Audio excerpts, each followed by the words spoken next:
Assalamu alaikum wa rahmatullah wa barakatuh. Bonsoir tout le monde. Alors, vous savez certainement qu'à certaines occasions, le prophète sallallahu alayhi wa sallam laissait son minbar à la disposition de Hassan ibn Thabit, qui était en fait le poète du messager, le poète des premiers musulmans. Il lui laissait son minbar afin de déclamer ses vers pour parfois défendre l'islam, parfois pour répondre aux attaques et parfois pour faire l'éloge du prophète. Donc, en reconnaissance de sa grande éloquence et de son rôle, le prophète, sallallahu alayhi wa sallam, a prononcé une phrase qui est devenue célèbre, qui est la suivante: Inna Allahu azza wa jal la yu'ayyidu Hassan bi ruhil qudusi. C'est-à-dire que Dieu, glorifié soit-il, soutient Hassan par l'Esprit Saint. Par ces mots, donc le prophète montrait non seulement son approbation par rapport à la parole poétique, mais également que les poèmes de Hassan étaient inspirés, que les poèmes de Hassan étaient bénis, et donc renforçant ainsi le lien entre l'art de la parole et la défense et l'expression de l'amour pour le prophète. Donc c'est vous dire le statut que peuvent avoir certains poèmes dans le monde musulman. Certains poèmes, en particulier d'éloge au prophète, puisqu'il a attesté de lui-même que leur récitation véhiculait l'Esprit Saint, qu'à leur récitation, l'Esprit Saint ou la lumière mohammedienne se manifeste. Et donc, dans les sociétés musulmanes traditionnelles, plusieurs poèmes classiques sont étudiés dès le plus jeune âge, et en particulier ceux qui traitent de la vie et de l'amour du prophète Mohammed, bénédiction sur lui. Et donc, ces poèmes font partie d'une très riche tradition littéraire qui mélange louange spirituelle, amour mystique et récit de la vie du prophète. Et donc, vous connaissez sûrement les plus célèbres, hein, on est obligé de citer la Qasida al-Burda, bien sûr, de Boussaïri. Donc, Boussaïri, qui a vécu durant le courant du XIIIe siècle. Et donc, al-Burda, qui est, justement, pour les raisons qu'on vient d'évoquer, le poème peut-être le plus lu dans le monde, puisqu'il est lu au moins chaque ramadan par les musulmans du monde entier, en fait. Et donc, c'est un des poèmes les plus célèbres de louange du prophète, écrit par al-Boussaïri après qu'il ait guéri de sa paralysie. Et donc, en dehors de la Bourda, les grands classiques du monde musulman, évidemment, toujours Boussaïri, il y a la Hamziya, qui est un peu moins connue que la Bourda, mais c'est un autre chef-d'œuvre qui est aussi une ode au prophète, et donc très profond, très éloquent aussi, et voilà, et qui permet de renouveler l'amour du prophète dans le cœur. Il y a toujours des Boussaïri, ce qu'on appelle la Qasida Muhammadiyya, qui a été étudiée pendant des siècles et qui est toujours dans certaines contrées dès le plus jeune âge.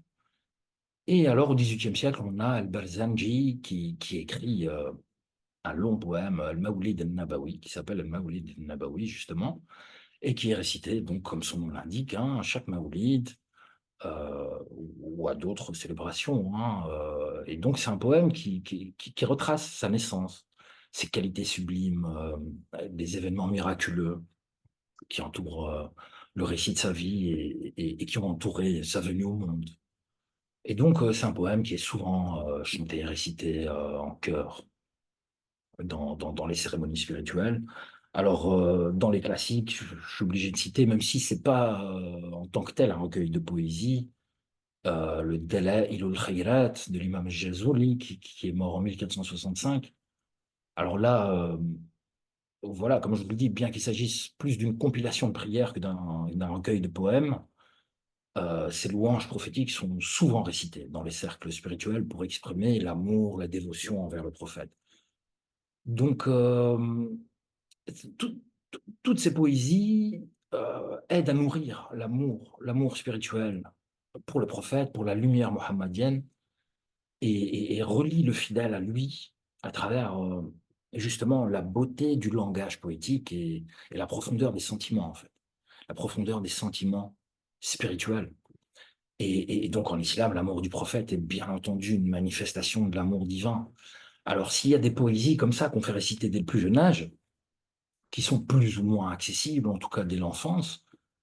Il y a celles qui font l'objet, il y a celles qui sont des sommets de virtuosité et qui sont étudiées, commentées par des initiés afin d'essayer de percer les images mystiques, allégoriques qu'elles contiennent.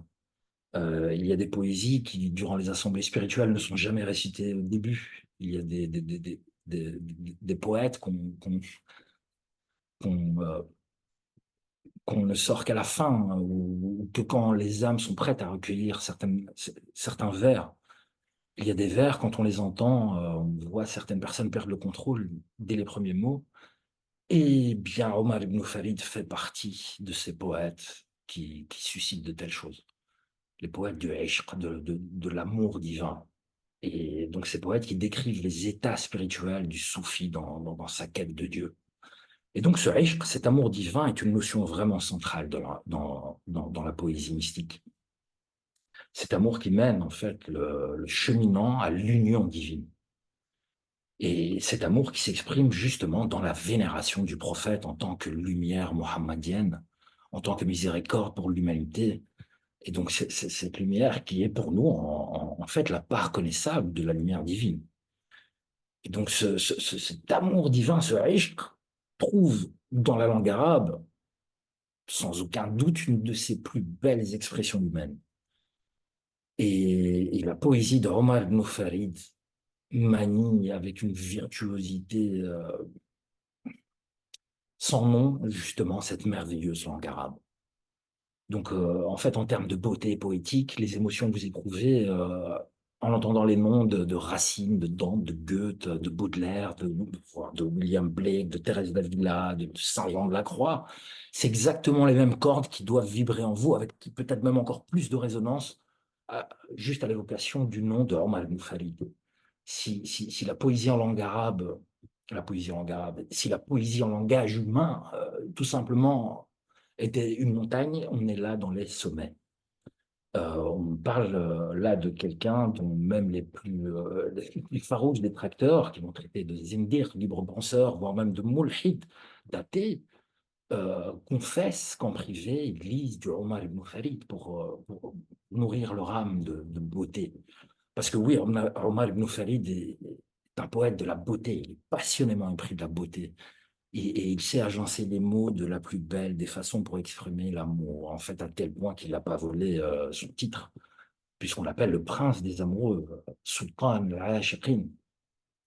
Il est considéré comme le sultan des amoureux pour les hommes et pour les djinns, excusez du peu. Et donc, il en est bien conscient, puisqu'il dit lui-même dans un vers de sa Taïya qu'on va explorer un tout petit peu plus dans quelques minutes, il dit lui-même, à propos de lui-même, ملك معالي العشق ملكي وجندي المعاني وكل العاشقين رعيتي. Et donc, tous les vers que je vais déclamer ce soir, bon, il y en a pas énormément, mais voilà, dans ma folie, j'ai décidé de les traduire moi-même. Et donc, celui-là, on pourrait le traduire de la façon suivante. Le royaume des sommets de l'amour est mien. Ses significations forment mon armée. Et tous les amoureux dans leur entièreté sont sous mon autorité, moi, leur souverain. Donc, on peut clairement dire qu'il y a un avant et un après Ibn Farid, que ce soit au niveau poétique, mais même doctrinal d'ailleurs, hein, puisqu'il sera la cause de l'apparition de certains termes techniques, comme Wahdat al-Wujud, on verra dans quelles circonstances, dans quelques instants. Donc, en fait, son approche spirituelle est unique et inédite dans son art de relier l'amour humain à l'amour divin, dans son art d'exprimer l'amour divin sous des figures profanes. En fait, il utilise comme un virtuose toutes les ressources que la poésie arabe possédait déjà hein, en termes de, de- d'expression, de l'ivresse, en termes de poésie bachique, donc c'est-à-dire l'ivresse du haut vin, en termes même de poésie érotique. Il va prendre les mêmes palettes et un peu comme l'apparition de la Joconde, surprendre absolument tout le monde parce que personne ne peignait des portraits comme ça avant. Il y a l'avant et l'après Omar ibn Farid. Et donc, l'influence de Omar ibn Farid sur la pensée soufie est tout simplement considérable, hein. Donc, notamment la manière dont il exprime l'amour pour pour l'essence divine, pour le Nour el-Mohammadi, mais pas seulement. On a tout un champ lexical technique, un champ lexical soufi qui apparaît avec sa poésie, notamment à travers les commentaires qui sont faits de ses poèmes. Et on le verra notamment à travers l'école akbarienne, et qui sont utilisés maître après maître jusqu'à aujourd'hui. Il n'est pas rare de trouver des phrases dans la poésie de tous les maîtres qui l'ont suivi, des phrases, des bouts de phrases, des bouts de mots qui sont du Omar ibn Farid, qui sont dus à Omar ibn Farid, ou voire des images, des allégories. Et donc ces poèmes sont toujours, encore aujourd'hui, considérés comme des chefs-d'œuvre. Ils sont encore aujourd'hui remaniés à toutes les sauces. On en fait de la musique moderne, on en fait sur du jazz, on en fait de manière traditionnelle dans les mosquées, dans les zaouïas. Ça n'a pas pris une ride encore aujourd'hui. Ils sont encore interprétés et récités abondamment. Et sa profondeur spirituelle continue d'inspirer aujourd'hui encore les écrivains, les chercheurs, les lecteurs dans le domaine de la spiritualité islamique, mais du monde entier. Omar ibn Farid est bien plus qu'un simple poète. En fait, un peu comme Rumi, sa poésie transcende le simple vers. C'est pas de l'art pour l'art. D'ailleurs, on sait ce que Rumi pensait des poètes. Il ne se considérait pas lui-même comme un poète. Sa poésie est un véhicule qui mène à l'union spirituelle à Dieu par l'amour mohammadien. Voilà la poésie de Omar ibn Farid. Alors, tentons de le présenter un minimum, et cessons d'être aussi dithyrambiques peut-être, mais on ne sait pas grand-chose de sa vie. On sait qu'il est né au Caire en 1181, donc ce qui en fait un contemporain de Ibn Arabi et de Rumi, hein. Et donc Ibn al-Farid, donc son nom, fils du Farid, c'est-à-dire de l'obligateur, peut sembler un peu étrange, mais en fait c'est dû au métier de son père. Donc son père était qadi, il était juge et donc spécialisé dans les affaires d'héritage. Et son père était connu pour obliger farada, le verbe farada, donc le farid, c'est le participe actif de ce verbe, donc l'obligateur. Il était connu pour obliger les hommes à respecter leurs obligations vis-à-vis des femmes. Donc son père était en quelque sorte un défenseur du droit des femmes, d'où son nom, donc farid. Donc les hommes, quand ils avaient affaire à ce juge-là, savaient à qui ils avaient affaire. Alors, dès son plus jeune âge, hein, Omar ibn Farid ne montre absolument aucune attirance pour les affaires mondaines. Et donc, il cherche des vérités plus profondes et il erre parmi les oasis, les cimetières, les mosquées abandonnées, cherchant le fatah, cherchant le kashf, cherchant le dévoilement ou l'illumination spirituelle. Et il ne reste pas moins qu'il a étudié le fiqh, et en particulier selon l'école chaféite, selon le rite chaféite, qui est normal en Égypte, et le hadith. Et le hadith, d'ailleurs, auprès de grands muhaddiths comme Ibn Asakir, qui est connu pour être son professeur. Et il a aussi lui-même enseigné, hein, il a enseigné le hadith et il a enseigné la poésie. Mais déjà très tôt, il s'était orienté vers la quête spirituelle, donc préférant se retirer dans les mosquées du Caire, ou dans des régions montagneuses reculées. Il dira d'ailleurs dans sa Ta'iya, peut-être en parlant de cette période-là de sa vie, il dira وعمرت أوقاتي بورد لوارد وصمت بسمت واعتكاف لحرمتي.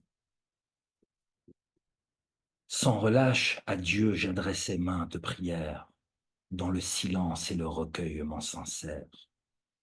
Durant mes retraites, je vénérais en paix, dans la plus douce grâce, toute chose sacrée. Et plus loin, il dira وهذبت نفسي بالرياضة ذاهبا إلى كشف ما حجب العوائد غطتي وجردت في التجريد عزمي تزهدا وآثرت في نسك استجابة دعوتي. J'ai corrigé mon âme par la discipline, démasquant les voiles que l'habitude décline. J'ai dégainé mes efforts, dépouillé, détaché, cherchant par eux une réponse tant espérée. Et alors un jour, devant la madrasa dans laquelle il enseignait, il rencontre Al-Baqqal, l'épicier du coin, en fait, qui n'est autre apparemment que l'idiot du village, donc quelqu'un qui attire les moqueries. Et alors, Omar ibn Farid l'a vu faire ses ablutions, il le faisait dans le désordre, il aurait été lui faire la remarque et lui rappeler comment on fait ses ablutions. Et alors cet humble épicier lui lâcha à ce moment-là ce qui va être une bombe dans sa vie, ce qui va être une bombe de vérité pour lui. Il lui dira, Omar, lan yaftah alayka Allahu fi Misr, sayaftah alayka fi al-Hijaz. Donc il lui dit, Omar, tu ne trouveras pas l'illumination ici en Égypte. Tu la trouves, cherche-la dans le Hijaz, à la Mecque. Et donc, Ibn al-Farid prend ça à juste titre comme un signe. Il fait ses bagages spirituels, il part en voyage à la Mecque, en dehors de la saison du pèlerinage. Il restera là-bas 15 ans. Et c'est là, au milieu des sables de la Mecque, qu'il va trouver effectivement le Fatah, qu'il va trouver l'illumination tant attendue. Et c'est là qu'il va trouver une inspiration poétique qui va transcender toute frontière spatiale ou temporelle. Et là-bas, à la Mecque, il passe beaucoup de temps en prière à la Kaaba et dans l'isolement spirituel, dans les vallées autour de la Mecque. On dit de lui qu'il était élégant, qu'il était beau, qu'il était doux, qu'il était éloquent, mais il était lui-même très sensible à la beauté qui l'environnait. Il se montrait admiratif envers toutes les proportions qui l'environnaient, même un chameau, dit-on, devant lequel il pouvait rester des heures en contemplation, parce que ses proportions étaient tout simplement belles, envers tout ce qui ne touche pas forcément le commun des mortels. En fait, en termes de beauté, il avait le regard du poète, voyant des proportions divines en toute chose. Il dira d'ailleurs dans un poème intitulé Ma bayna mu'tarik al-a'daq wal muhaji, il déclame تراه إن غاب عني كل جارحة في كل معنى لطيف رائق بهج في نغمة العود والناي الرخيم إذا تألق بين ألحان من الهزج. Chaque organe le voit, même quand il s'absente. En tout, il y a un sens subtil, doux, joyeux. Dans le chant du luth et de la flûte charmante, accordant leur ton en un tout harmonieux. Et donc c'est là, c'est à la Mecque. C'est à la Mecque qu'il va écrire la majeure partie de sa poésie mystique, avant de revenir au Caire, après 15 ans. Et au Caire, il va fréquenter la mosquée d'Al-Azhar, il va attirer une grande affluence, hein, y compris même le sultan d'Égypte. Mais il retournera à la Mecque avant sa mort en 1231. Et c'est là qu'il va rencontrer le célèbre Omar Sohravardi, le fondateur de la tariqa Sohravardiya, à ne pas confondre hein, avec ses éponymes d'Alep et de Bagdad. Donc Omar Sohravardi, qui à la Mecque faisait l'objet vraiment d'une grande vénération, qui attirait énormément de gens autour de lui, et qui lui-même, humble qu'il était angoissé justement par rapport à ça, et se demandait s'il était vraiment digne d'une telle vénération, et culpabilisait, et se demandait, s'interrogeait sur sa place aux yeux de Dieu, et donc il était vachement torturé, parce qu'il avait peur de ne pas mériter une telle vénération. Et lorsque Ibn al-Farid lui apparaît, il va lui déclamer des vers qui vont le réjouir et le consoler spirituellement, mais d'une consolation totalement existentielle. Et donc, en lui faisant comprendre que malgré les défauts qu'il se connaît à lui-même, qu'il a été évoqué dans une assemblée divine, et donc qui n'a pas à s'en faire. Il lui dit d'ailleurs, il lui dit, لك البشارة فاخلع ما عليك فقد ذكرت ثم على ما فيك من عوج. L'excellente nouvelle est pour toi. Dépouille-toi de ce qui t'encombre. Ton nom fut mentionné là-bas, malgré les courbures que tu dénombres. Et alors, à ces mots, Sohravardi se serait mis à crier de joie et à déchirer ses vêtements.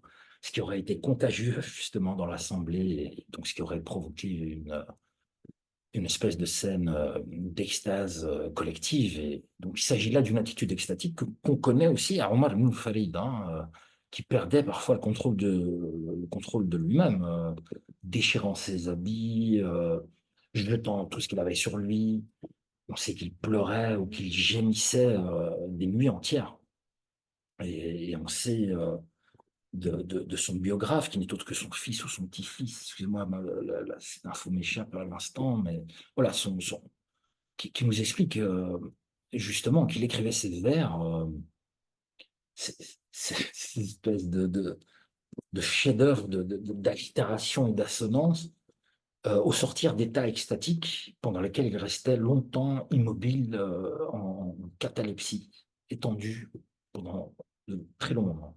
Et quand il sortait de là, c'était quasi de l'écriture automatique, voire comme vomi, et peut-être dictait-il ses disciples autour de lui, ou que sais-je.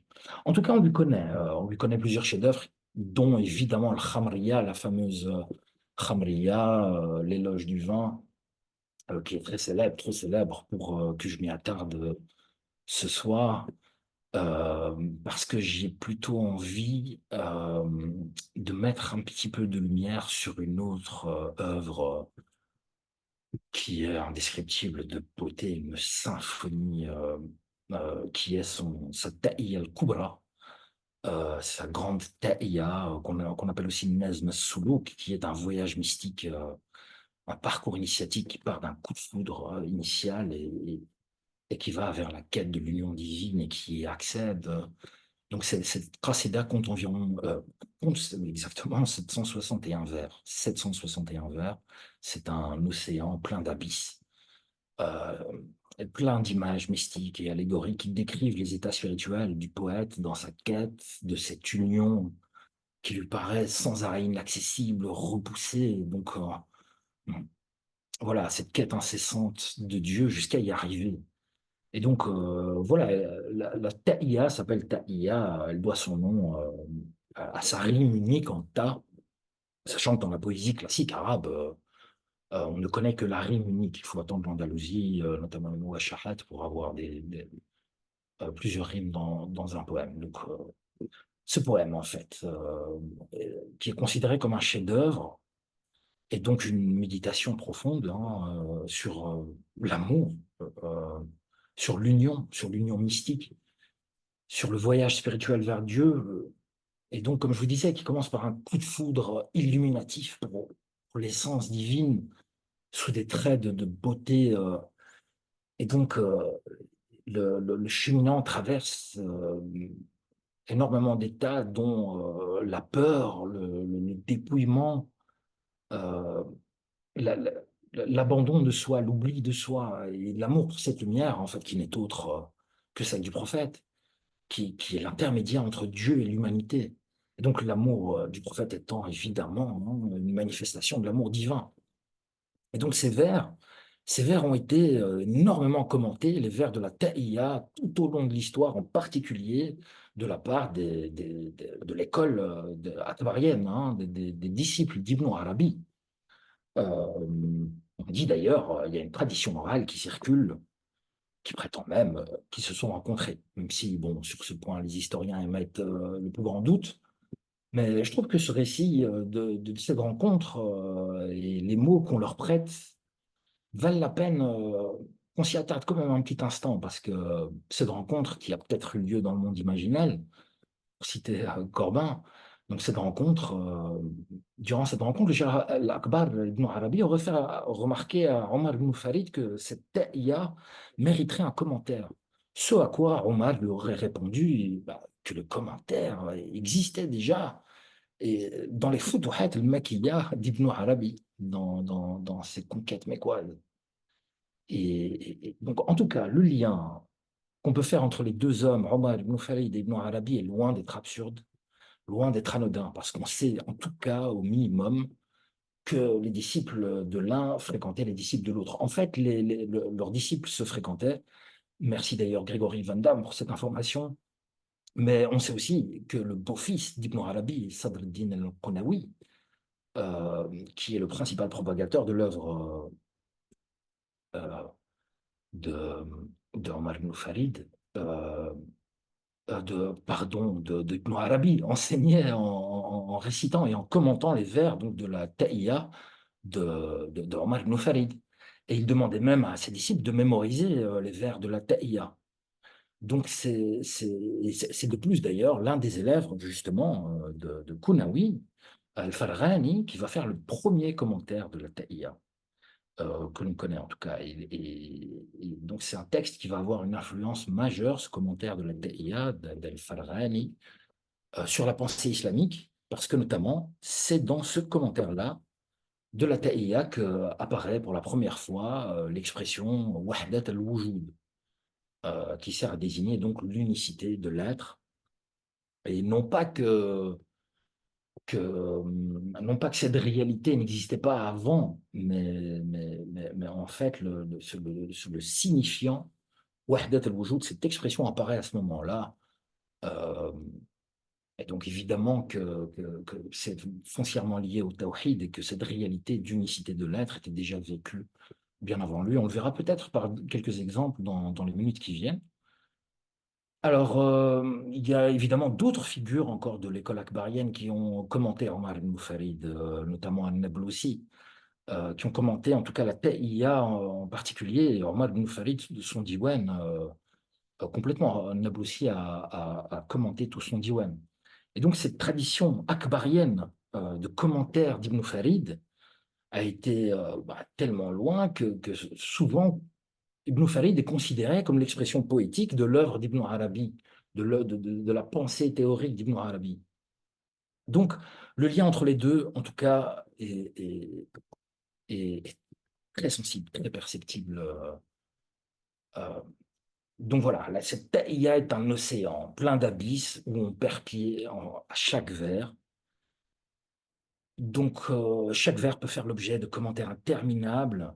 Donc, vous imaginez bien que je ne vais pas vous la présenter aujourd'hui, ce serait juste impossible. Mais il faudrait d'abord que j'ai les compétences pour le faire. Donc, moi, ce que je vous propose en fait à présent, c'est juste de nous mouiller le bout des doigts et sans rentrer dans cet océan. Alors, on peut dire que ce parcours initiatique que constitue ce poème commence par un coup de foudre fulgurant, par une illumination soudaine, un dévoilement, un kashf qui le rend totalement réceptif à la beauté divine qui se dresse devant lui, qui se dresse devant son regard. Dès les premiers vers, Ibn Farid décrit comment la beauté de l'aimer, comment celle qu'il appelle le repos des yeux, rahat muqlati, l'a enivré, l'a rendu saoul, et laissant croire à ses compagnons que sa joie provenait de sa boisson, alors qu'en vérité, son ivresse résulte de son cache, de la vision spirituelle, de cette révélation divine qui se dresse devant lui. Donc, voilà commencent les premiers vers d'écrire ce poème, de cette symphonie de voyelles et de consonnes agencées à la perfection. سقتني حمي الحب راحة مقلتي وكأس محيما عن الحسن جلتي فأوهمت الصحب أن شرب شرابهم به سر سري في انتشاء بنظرتي. L'assouvissement de mes yeux a rafraîchi la brûlure d'amour qui m'avait tant saisi. Ma coupe est le halo de celle dont l'éclat surpasse toute beauté et s'élève au-delà. Ce qui me réjouit, je feins que c'est leur vin, mais mon ivresse vient de son regard divin. Et il poursuit en dépeignant tous ces états d'âme et ces tourments spirituels que provoque son désir d'union, comparant son amour à une force si puissante qu'elle peut ébranler les montagnes comme le mont Sinaï. Il traverse plusieurs maqams, plusieurs stades, plusieurs étapes, dont celle de la peur, qui est d'ailleurs l'un des premiers maqams reconnus chez énormément de maîtres.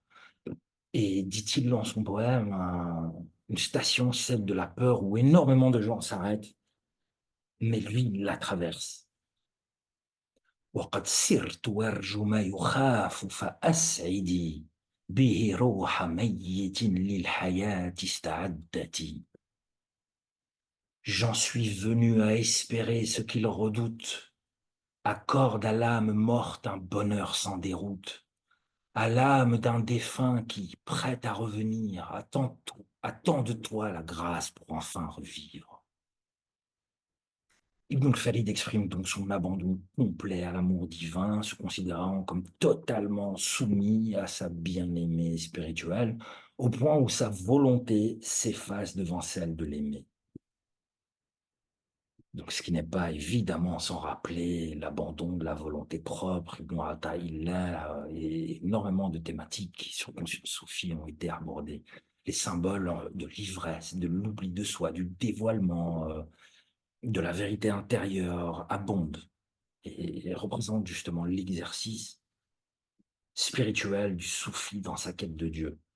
Et donc, Ibn Khalid raconte ensuite qu'il se donne entièrement donc à l'aimer jusqu'à la dépravation et qu'il est heureux même de sa débauche, même si tout le monde le désapprouve. Il voit que ceux qui le critiquent ne sont pas ses vrais compagnons et que ses véritables proches sont ceux qui le comprennent ou au mieux qui partagent sa passion. Et il affirme que s'il aimait et satisfait de lui, rien d'autre ne, ne le préoccupe. Et ensuite, le poète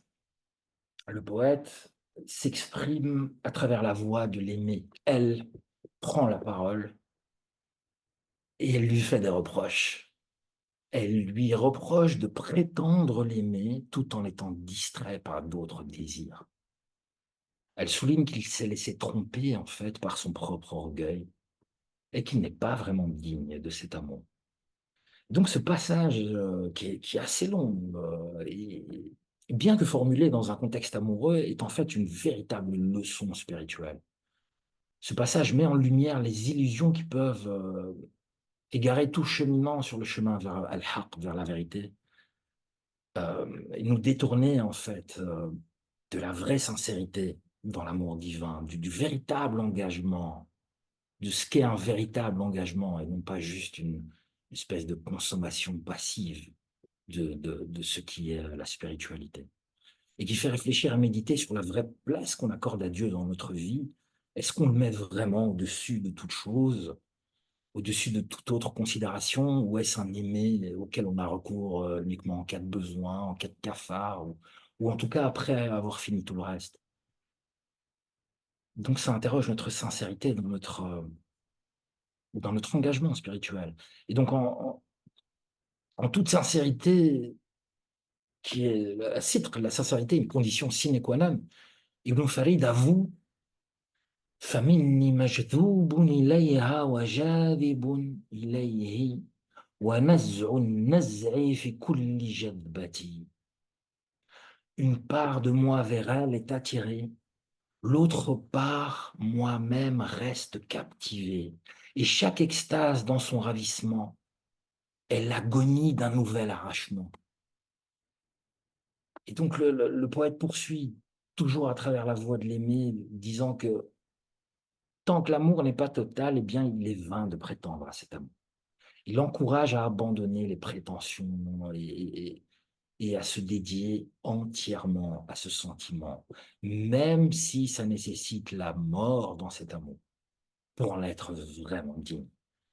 Et donc il déclare, il démontre poétiquement, si je puis dire, que l'amour véritable est celui qui ne craint pas la mort, et que la fidélité à cet amour est vraiment une question de vie ou de mort.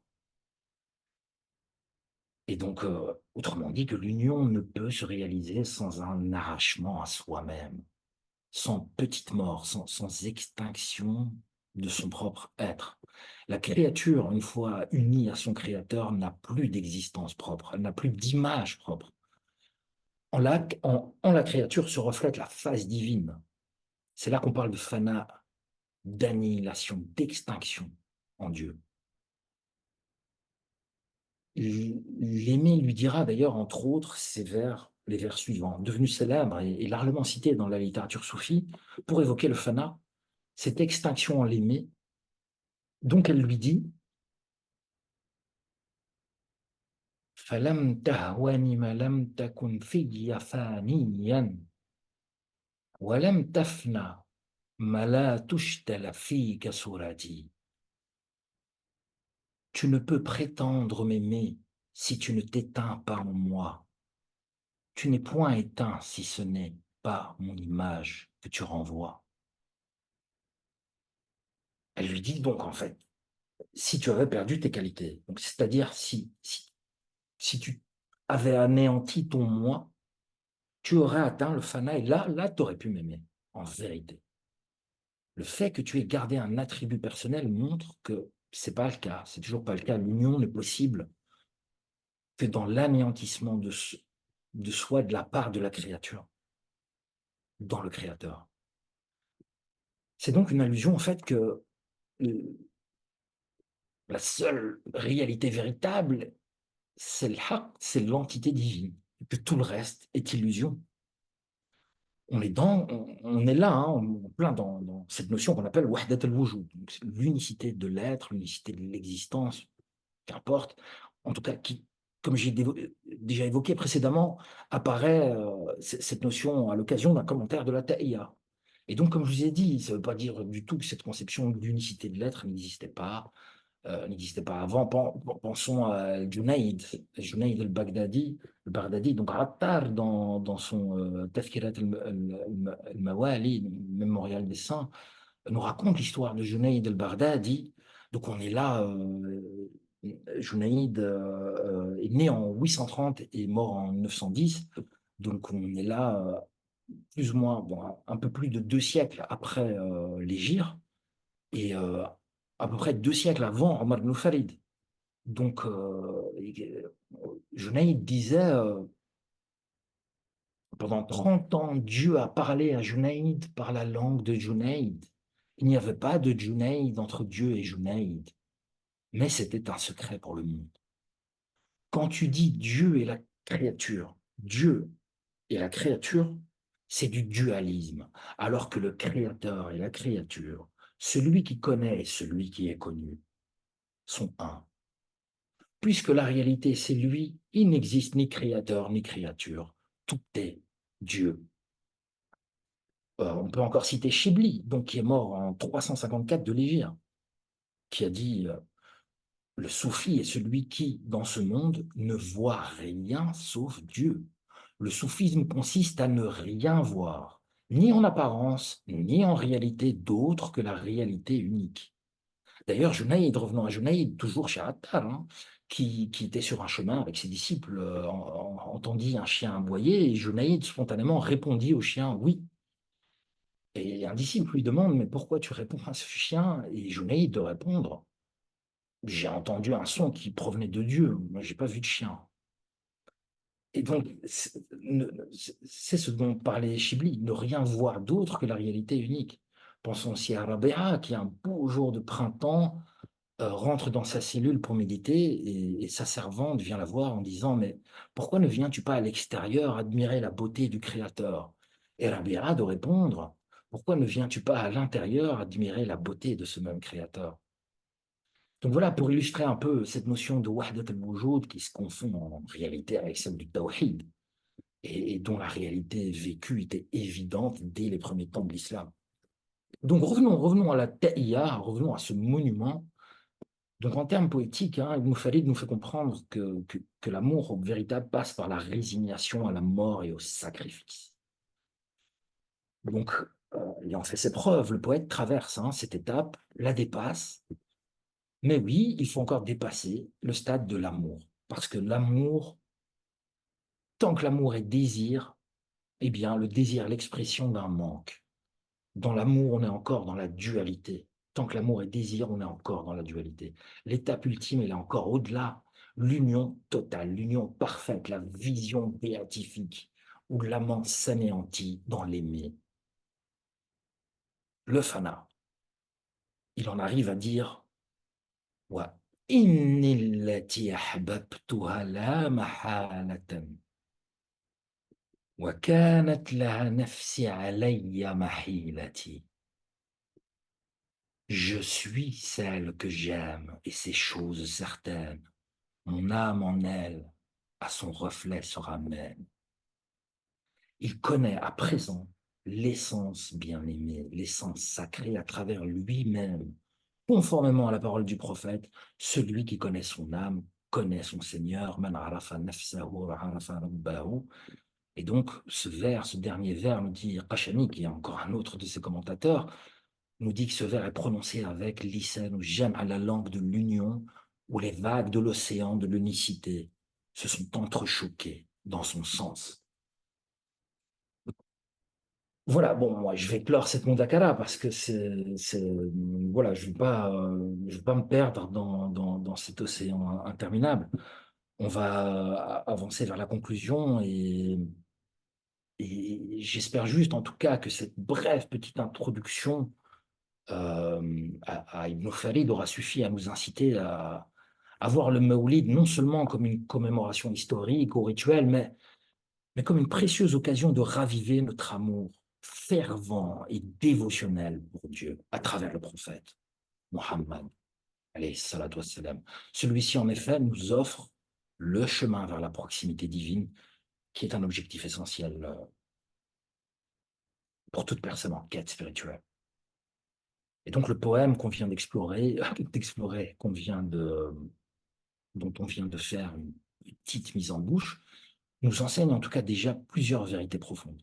Ne fût-ce que ces quelques petits vers, ne pas avoir peur de la disparition et du sacrifice dans l'amour, en fait, dans l'amour véritable, d'abandonner la recherche de gloire et des statuts illusoires pour accepter l'humilité comme voie vers une grande réalisation spirituelle.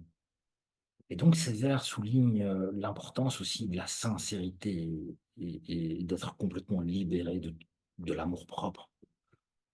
Et enfin, et j'ai envie de dire surtout, de placer en nos cœurs en fait une vraie dévotion qui n'est pas juste une consommer de la spiritualité comme on écoute de la musique classique à l'occasion quand on n'a pas autre chose à faire, mais une véritable dévotion, une fidélité pure à l'amour divin. Voilà, puissent les enseignements de Omar ibn Farid, en tout cas, nous aider, nous guider, nous inspirer dans notre cheminement spirituel. Wassalamu alaikum wa rahmatullah wa barakatuh. زدني بفارة الحب فيك تحيرا الله الله فبحيرتي ألقى الوصال الأكبر الله الله وانظر إلي فإن دمعي قد جرى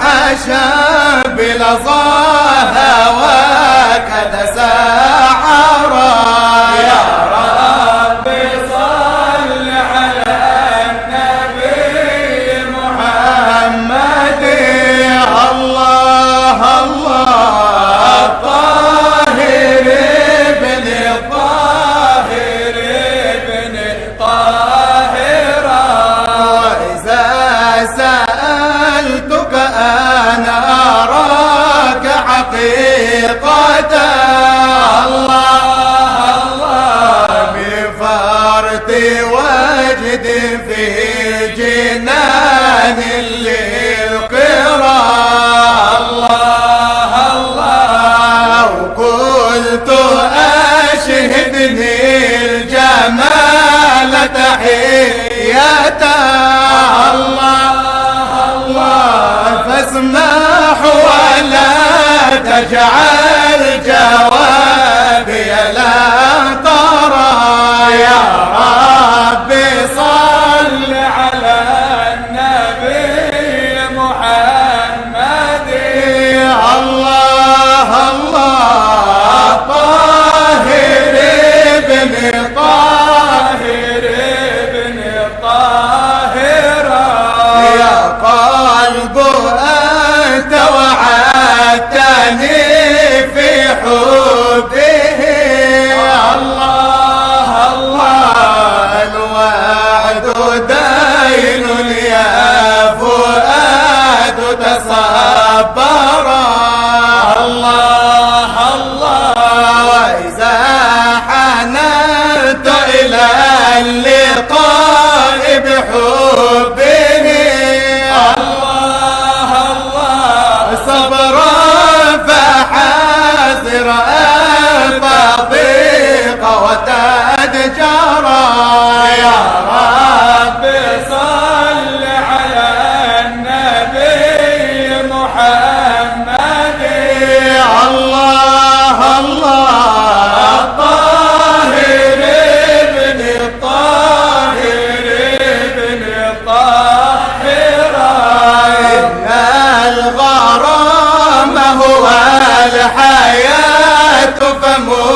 مثل أصحاب السورة.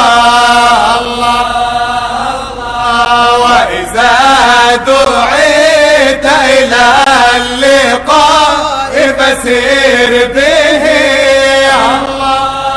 الله صبرا فحقك أن تموت وتقبر.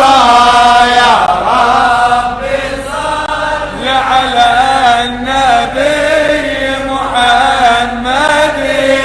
الله الله الطاهر ابن الطاهر ابن الطاهر. ولقد خلوت مع الحبيب وبيننا